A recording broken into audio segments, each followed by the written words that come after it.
So for this lesson, we're going to talk about paths. And before we can begin this, it's important that you have already completed the exercise on vector versus bitmap.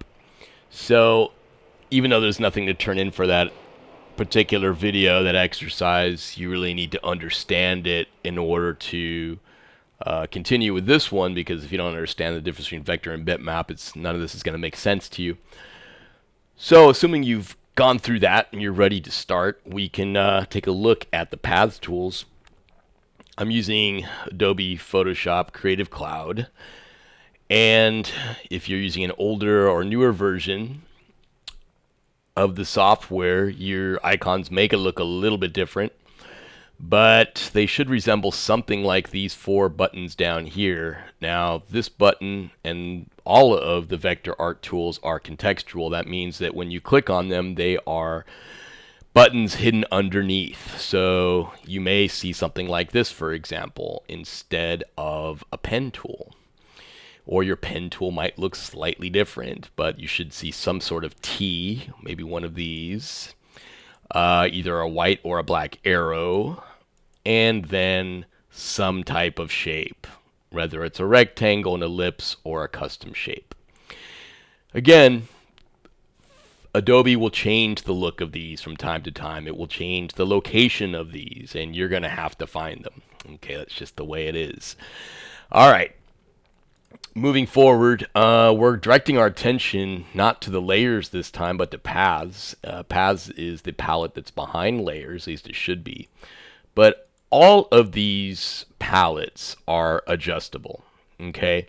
If you haven't picked this up from other lessons, you need to go to your Windows tab right now and take a look at all of the choices. These are all your palettes that you can bring up. So for example, if I click on paths, it's going to bring that to the foreground.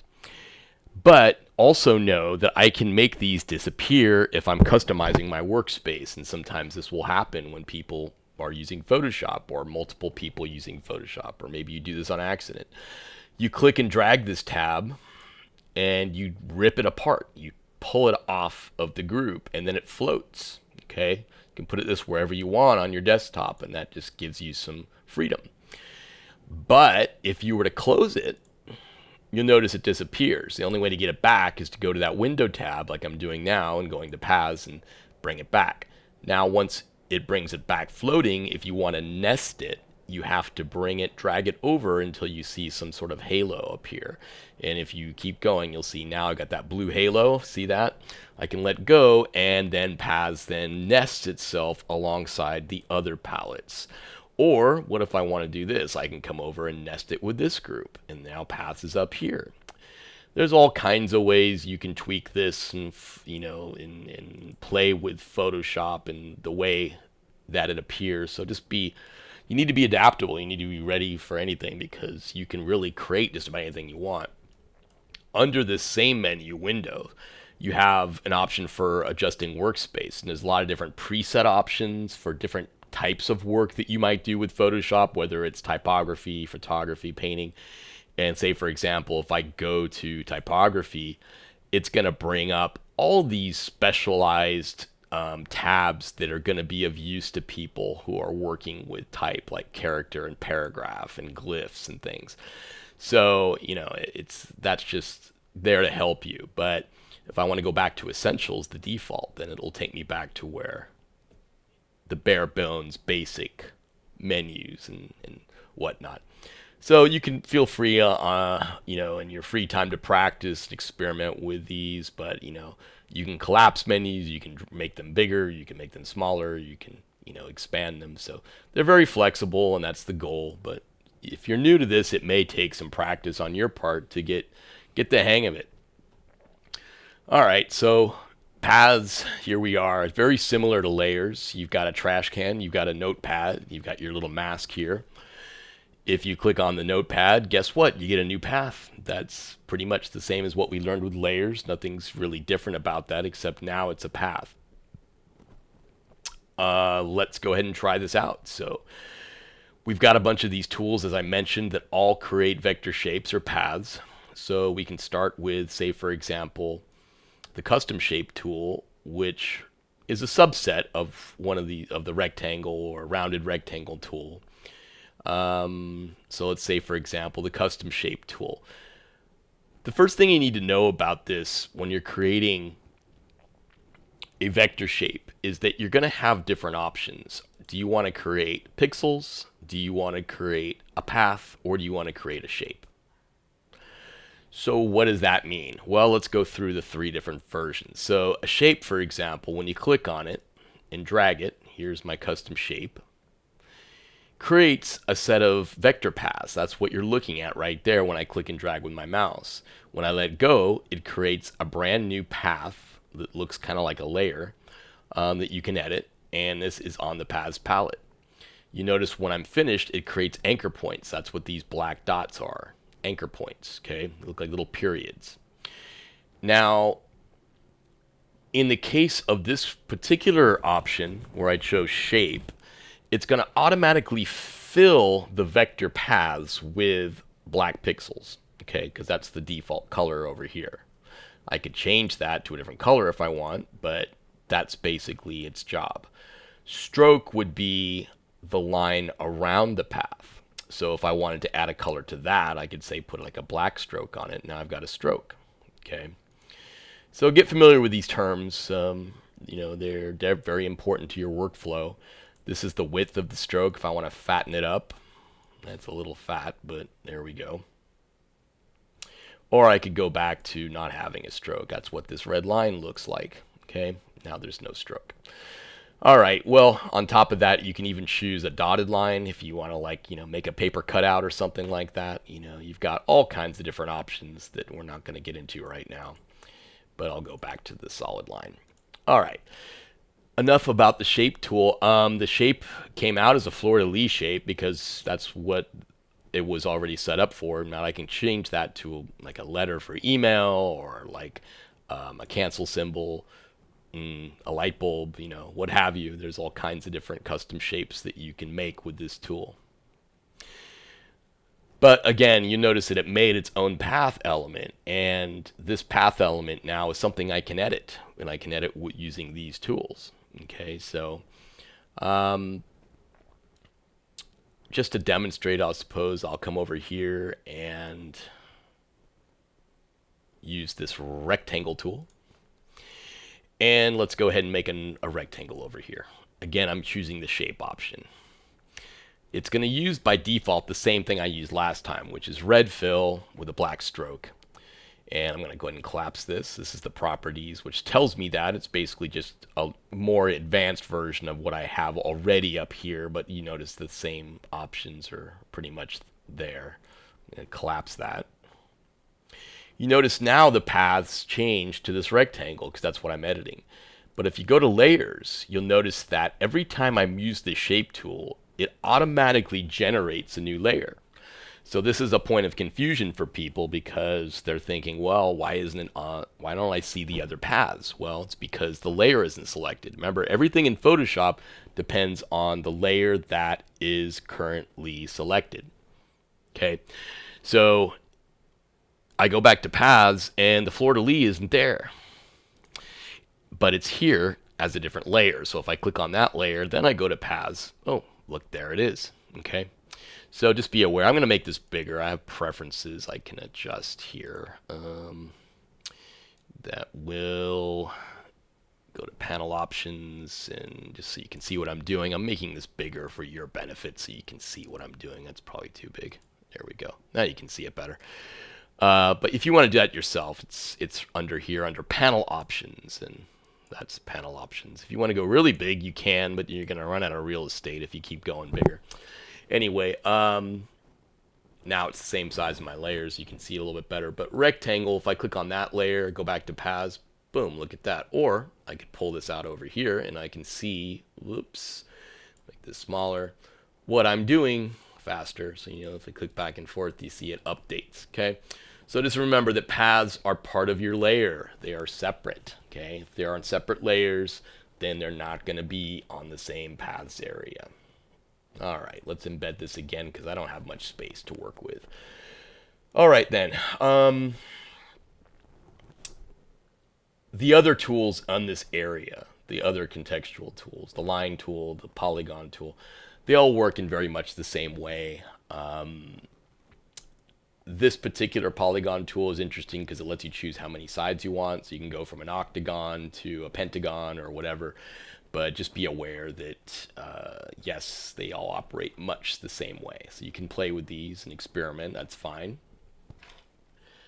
It's definitely a good idea. But we need to keep moving, so I'm going to do that. And I'm not going to be keeping these. In other words, this isn't something you're actually going to turn in, but it's just something you can experiment with and play with as you go forward. But before I do that, before I get rid of these, I want to go ahead and just show you what I mean by a path. So let's go ahead and let's actually just erase these two layers. I'm going to go back to that same custom shape tool, and let's use the same shape so you don't get all confused. And what we're going to do is change from shape to path. All right, so now when I do this, I get the same shape, but you'll notice that instead of being filled with a solid black, I get nothing but the path itself. The path is just an outline. This is like a template. So this doesn't actually print, and it doesn't actually show up if I were to save this as a JPEG.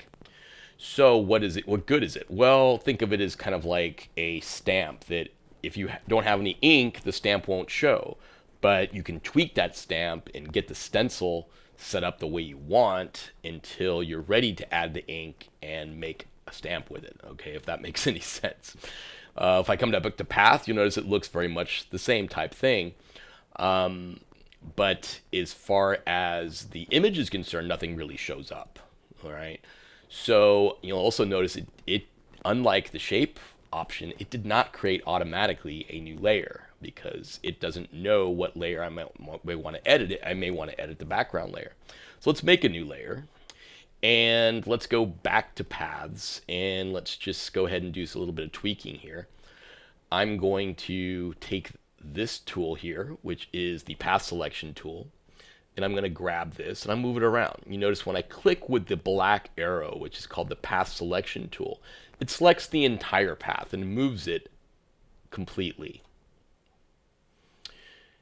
The other tool that I showed you earlier, the white arrow, is called a direct selection tool. And what this does, you click and drag to highlight either one point or a group of points, and then you can drag and move those around to tweak your shape and customize it. So I have these little handles here, which we'll talk more about later, but I can tweak the curvature of this shape and really get a custom version of of this shape. All right. Beyond that, if I want this to show up, if I want this to be visible, I have to do something to it. Okay, and right now nothing is being done. So I would need to utilize the stroke or the fill or something to get something to actually show up. Otherwise, the path really doesn't have much of a purpose. Okay, so once I have the path selected, I can take advantage of some tools under the paths area. So let's do that. So first off, here is the fill option. Let's fill that. And you notice it filled it with black by default because it uses the color. It does not default, unfortunately, to the fill that's up here. It just uses whatever is in the color picker. But if you go back here, you could modify that. So it is possible. Once we've got the path selected, we can go in and we can start to tweak it. We can still move it around. The path is independent from the fill, but you'll notice the layer that I created, these are pixels now. These are not part of the shape element, so it's a different process. Okay. So this is not as customizable and not as editable as the previous version I showed you, the previous option, the shape option. So it has some limitations. But this is basically like a stamp that you can go around using. And if I go back to the paths palette, there's a stroke option, so I can also stroke it. Let's change the color to red or something, Just using the regular color picker for this. And I'll choose stroke. There's the stroke. And it made it very thin. There's no actual way numerically to adjust that. But what you can do is you can change the stroke by actually changing the thickness of the paintbrush. So let's change that to like change the paintbrush down to like a 7. Let's try that again. Oh, let me undo that very large paintbrush stroke. All right, let's try this again with a different size paintbrush. All right, so that's a 7. All right, that's based upon that paintbrush size. So you can see this is more primitive. It's more difficult to work with. It's really only for special applications. All right, let's go ahead now and throw this layer away. And I'm going to throw this path away as well because they're two separate things. And let's look at the last option. So I'm going to go back to the same tool. Instead of that shape or a path, I'm going to choose pixels. And what this does is it draws things directly onto a layer. So if I make a new layer and I choose my color red, I'm going to draw this out. It's just going to draw me the shape as pixels. You can see it's a pixel-based element. There is no path whatsoever.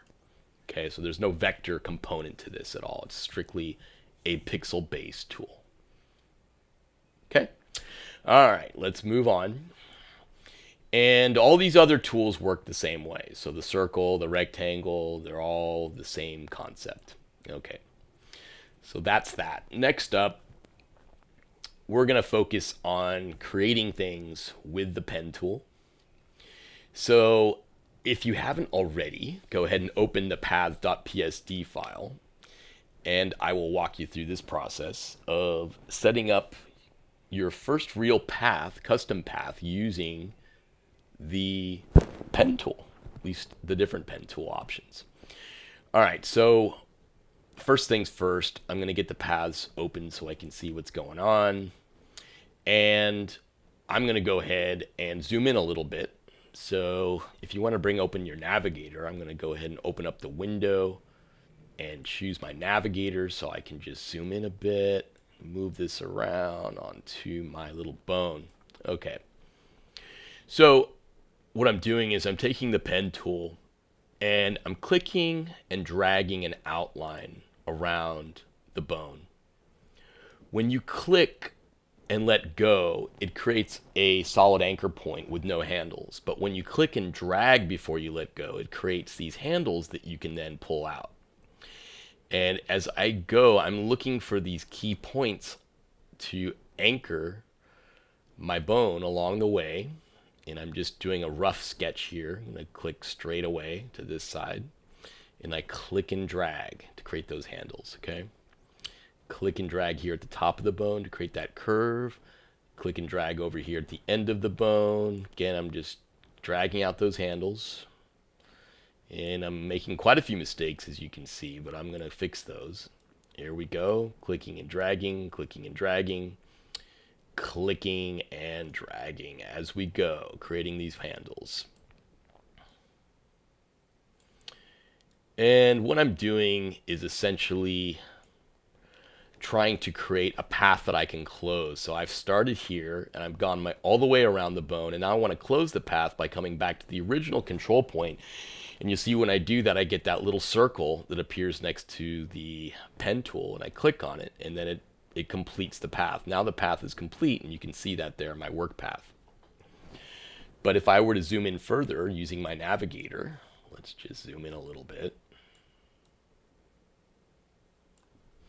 I can see that there's a lot of mistakes. All right, so how do we adjust these? Well, this is where your little white arrow comes in handy.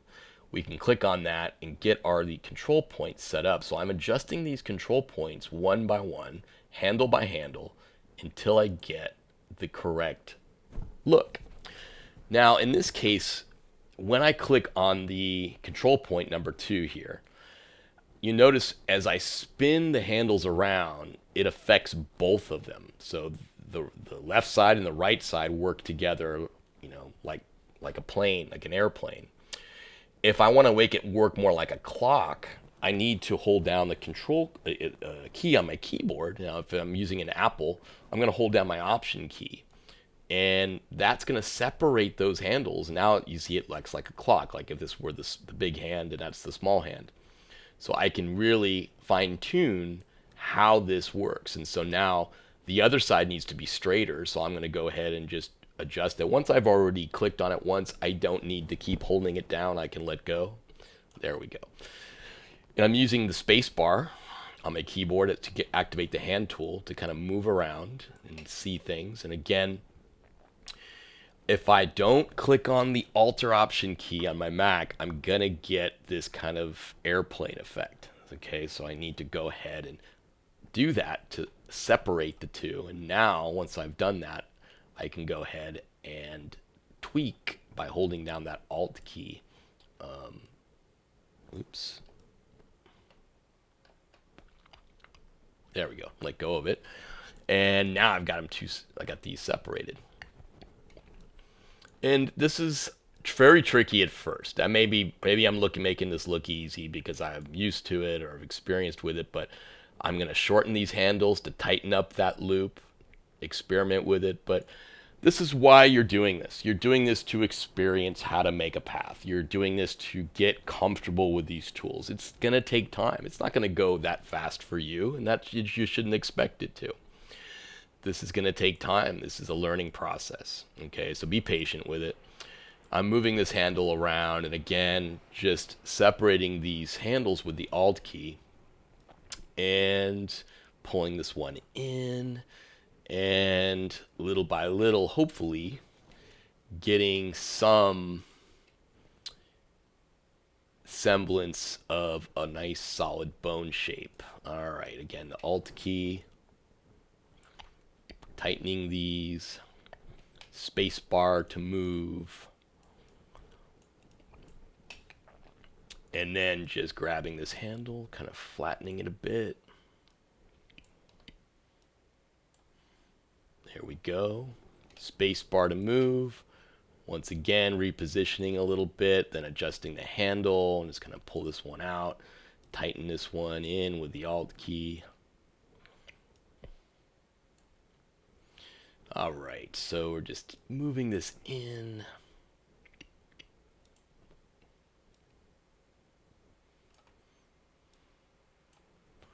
And then space bar once again for this handle. Here we go. Gonna hold that Alt to anchor that. Great. Okay. Now what's left? What are the problems? Well, this one doesn't look quite right. But let's take a look at the bone in the middle. You notice that this got really warped. I don't know if you can see that. Maybe I need to zoom out a little bit. It's too much, probably. But you can see the path there. You see how it's kind of warped a bit. It's digging into the bone instead of being straight. So this is where you may need to convert an anchor point into being straight, and right now it's curved. So if I click on it, I hold down that Alt key, and I need to kind of bring this in and then bring this handle down. And again, after I let go, I should be able to separate the two. But I'm still not getting it perfectly straight. There we go, that's better. Okay. Excellent. Okay. That looks like a pretty decent outline to me. It's not maybe 100% perfect, but that looks pretty good. Okay, now what happened was I created a work path, and there it is. Now I want to save this work path. I'm going to drag it to the New Path button. Drag that down like you would be copying a layer. And let's give it a name. Let's copy that. Let's call it a name. Let's call this Bone. There we go. Got the path. And I'm good to go. That's what you're going to turn into. You're going to turn that path, but you're also going to do the fish. Okay, we're not done yet. You still got to do the fish. And this one's a little more challenging, a lot more curves involved with that one. But again, if you were trying to print this and trying to make something out of it, you would need to create a layer and then use the stroke features under paths or the fill feature under path. Okay, and that's what would allow that to happen. Now, also keep in mind that you have a couple more things we didn't talk about here on this palette, so let me just bring these up. This option turns your path into a selection, and we'll get more into that when we get into selections on that lesson, but this enables you to use the path tools and the pen tools as devices to create selections. And people who get good with these pen tools, they love to do that. It's a great tool because you're going to see how important selections are in Photoshop to photo editing. You're going to see how crucial it is to get good with selections in Photoshop. And once you've done that, you're going to understand that being able to tweak these handles and tweak the control points is a huge advantage when you're selecting shapes or trying to create a custom selection area, as opposed to using some of the other selection tools in Photoshop that are a little bit more cumbersome. We're going to get into those in a whole nother lesson, but just keep this in mind when we go forward into selections. So let's try that. I'm going to click on the selection option and look at that. Now you got marching ants. Now you may not understand what that means yet, and I don't expect you to, but this is now a selection. You'll understand that when we get into selections, but just so you know, that's what it is. Now, they've also included this option, so if you have a selection, if you use selection tools to select something and you want to try and convert it into a path, you can click on this button, okay? And that will convert it back into a path. Now, you know, the results with this can be not so great, so just be aware of that. It's not always perfect. This one looks pretty good, actually, but sometimes this tool doesn't work as good. I'm going to throw this away, though. Just going to use the original bone that I named, because this is the one I drew. And yeah, so this last option is a mask. All right, so you're able to actually mask path elements with vector shapes. So it's a layer mask that's created based upon what you do with your paths. So it's, again, another option that you can use in the future. Again, we're ahead of ourselves, so I don't expect you to understand it right now, but just keep it in mind that when we get into masking and you get deeper into that, just remember that it's here. That's all I'm asking at this point. Again, what I'm asking you to turn in is the path for the bone and then the path for the fish.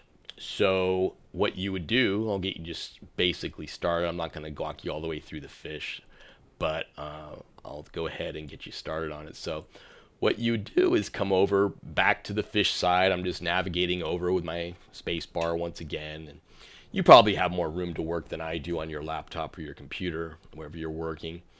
But let's go ahead now and go to the paths and see what happens. But I'm going to go ahead and start with the pen tool. And let's go start making another path. I'm just drawing this out like I did last time, and you can see that it's actually making it there on the same the same path element that I had before. So that's basically just going to wind up being part of the bone path as I draw it out. Now, a couple of things I want to draw your attention to here. If you do make a mistake and you want to erase a control point, that's where these come in handy. Delete anchor point tool can delete these anchor points by clicking on them.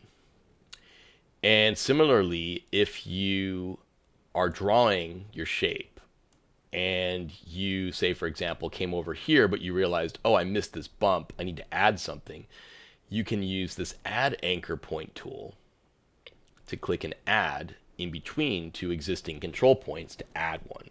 Okay, so that's what these are all about. Subtract and add.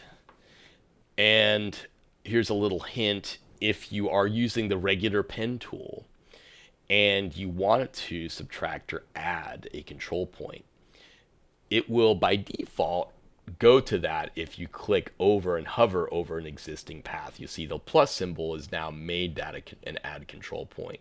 And if I hover over an existing control point, not the path, I get the minus or delete anchor point. So those control or anchor points can be added or deleted even with the existing standard pen tool, which is nice. The freeform pen tool allows you to draw freeform, and then it will convert that into a series of control points. So for example, if I were to draw with this, I'm going to try and, I'm doing a horrible job, but it's kind of hard to use. I mean, here we go. As I drew this line, it just created a bunch of control points, and you can see it didn't create handles. There's some of them are straight, some of them are curvy, and it's kind of all over the place. Now, some people get good with this tool and they're able to make something of it, but as you can see in this case, it's a mess. So I don't recommend it. Don't use it for this exercise. But if you play around with it and you want to get rid of it like I did, you can just take your direct selection tool, draw a halo over these, and eliminate them. So I'm going to go ahead and just erase. I'm going to select them and then just hit the delete key on the keyboard, and they go away very quickly. Okay. So, yeah, stick to the regular pen tool, the add point. Add or delete anchor point is fine to use. But, yeah, just stick to those. The convert point tool, what this does is it takes a control point or an anchor point that has handles and converts it into a straight line anchor point with no handles. And if I click on it again and drag, I get the handles. Click on it and let go. Boom, handles are gone. So, yep, that's what that does. So that's, in a nutshell, your basic Illustrator vector art tools, all contained within Photoshop. And they behave very much the same as they do in Illustrator. But if you're new, this will be a new experience for you, good to practice. So what I'm asking you to do once again, and again, if you do make a mistake, don't forget, you can always take your white arrow, select the group, and just delete it with the keyboard. I'm just deleting those out. If you wanted to make a separate path for this, you could select it and then take your pen tool and start building it on a new path and call that fish. Or you can build it on the same one as bone. It doesn't matter to me. I really don't care. It's up to you. As long as you understand the difference and can make it. I just want to see both paths, the fish and the bone, saved and turned in. So when you actually do that, it's not going to look really any different on the surface as it did when it started. You're still going to end up with a blue bone and a blue fish.